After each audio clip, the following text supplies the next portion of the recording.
So Charmi గారి career ఇలా అవ్వడానికి మీరు దగ్గర నుంచి చూసిన మనిషి కాబట్టి ఎందువల్ల అయిందంటారు?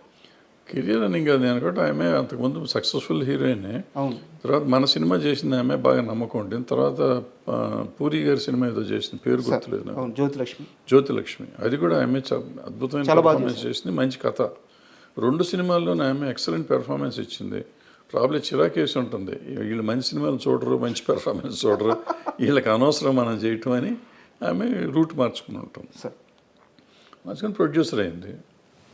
సరిగ్గా ఈ ఇండస్ట్రీలో 100 మంది అంటే 100 అంటారు.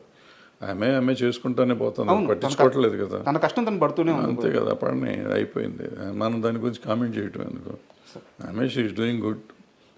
డబ్బులు సంపాదించినప్పుడు సంపాదిస్తున్నారు, పోగొట్టినప్పుడు పోగొట్టిన. ప్రొడ్యూసర్ అనే వాళ్ళకి తప్పదయ్యాను. సార్ మీరు సినిమాలు చేసేటప్పుడు మీ తరంలో, అంటే తరం అంటే మళ్ళీ మీ ఏజ్ గుర్తు చేయడం అది కాదు నా ఉద్దేశం. మీరు సినిమాలు చేసేటప్పుడు సార్ హీరోలని విపరీతంగా ఆరాధించేవాళ్ళు. అయితే దాంట్లో ఎలాంటి ఒక ఫేక్ ఉండేది కాదనమాట. అంటే ఎవరో పక్క నుంచి జనాలను పుల్ చేయడం అలాంటిది ఏమి ఉండేది కాదు. హీరో రోడ్ల మీదకి వస్తే దేవుళ్ళుగా చూసేవాళ్ళు.